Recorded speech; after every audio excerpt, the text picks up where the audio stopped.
the Guantanamo Bay detention infrastructure entails near constant surveillance, forced cell extractions, undue use of restraints, and other arbitrary and human rights non-compliant implementation.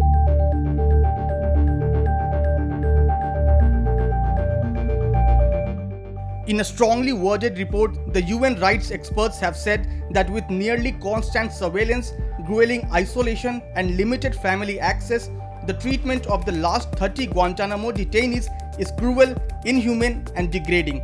This is for the first time that the US has allowed a UN investigator team to visit the Guantanamo detention facility in Cuba, which opened in 2002.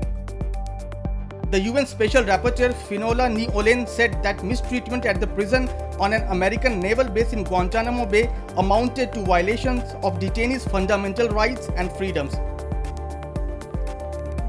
The detainees, held close to 2 decades after being seized as suspects following the 2001 al-Qaeda attack on the United States, have endured a litany of abuse, including forced cell extractions, poor medical and mental health care, said Ni Aolain.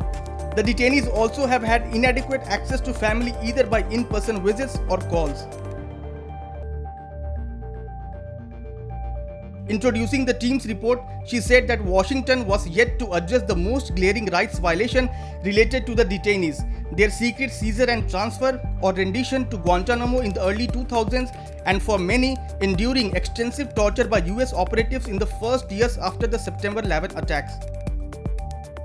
Their planned military trials have been stalled for years over the question of whether they can receive fair justice if they have been tortured. That is unfair to the victims of the September 11 attack as well, she said. In addition, the US government must ensure accountability for all violations of international law, both for victims of its counter-terrorism practices, present and former detainees, and victims of terrorism.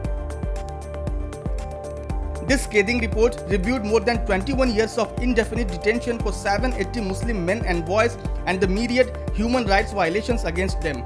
The UN Special Rapporteur has also called for its closure and has said that the US should apologize and compensate the victims of torture at this facility.